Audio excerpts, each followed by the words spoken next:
আসসালামু আলাইকুম বিয়াস, কেমন আছেন? আশা করি আলহামদুলিল্লাহ সবাই ভালো আছেন। আজকে আমি যে বিষয়টা নিয়ে আলোচনা করব ওইটা হচ্ছে আমার আল্লাহ তাআলার, যিনি এই জগতের প্রতিপালক। উনি যে দুনিয়াটা সৃষ্টি করেছেন অনেক সুন্দর, নিজের হাতে কারিগরি করেছেন। আমরা তার বিষয়ে একটু আলোচনা করব। আমরা আলোচনা এই করতে চাই যে আল্লাহ তাআলা আমাদের জন্য যে প্রাকৃতিক সৌন্দর্য আমাদের জন্য তৈরি করেছেন, আমরা কি তার শুকরিয়া আদায় করতেছি? সত্যিই শুকরিয়া আদায় করতেছি আমরা ওনার? তাই নিয়ে এই ধরুন, দেখুন এখানে আমার সামনে আছে আমাদের বাড়িরই, আমি খুব যত্নে এটা রয়েছি। এটা আমাদের লেবু গাছ।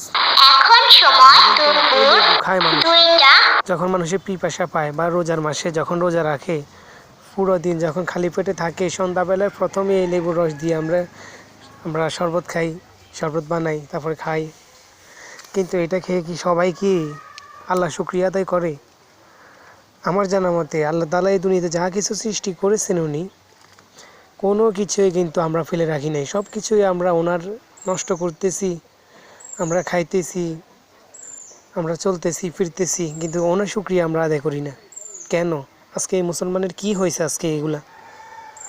তারপরে ধরুন এই বাঁশঝাড় কিন্তু আমরা পরে রাখি না। এগুলা ঘর বানাতে লাগে, অনেক কিছুতেই লাগে।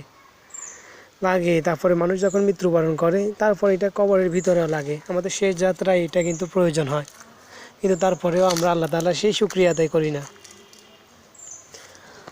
অনেক কিছু আছে দুনিয়ার ভিতরে, অনেক। দেখুন এখানে কিন্তু আমাদের খেজুর গাছ আছে, এখানে কিন্তু আমাদের কাফরেঙ্গা গাছ আছে, অনেক গাছ আছে এখানে, ফল ফ্রুট।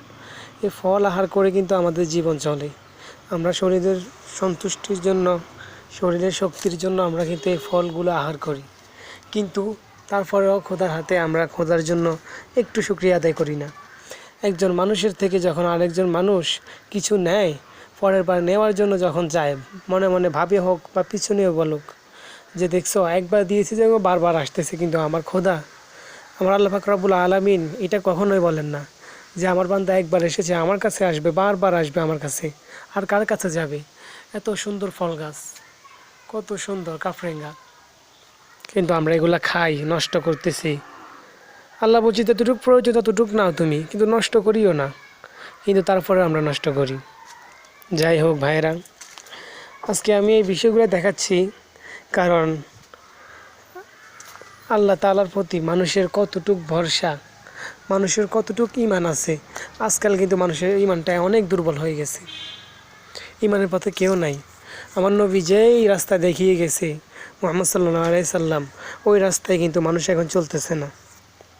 আখিরি জমানা, আখিরি নবীর উম্মত, আমাদের কত সম্মান, কত উপরে আছি আমরা, কিন্তু তারপরেও মানুষের কি লাহানাতের কাজ করে, মানুষে কাফেরদের কাজ করে।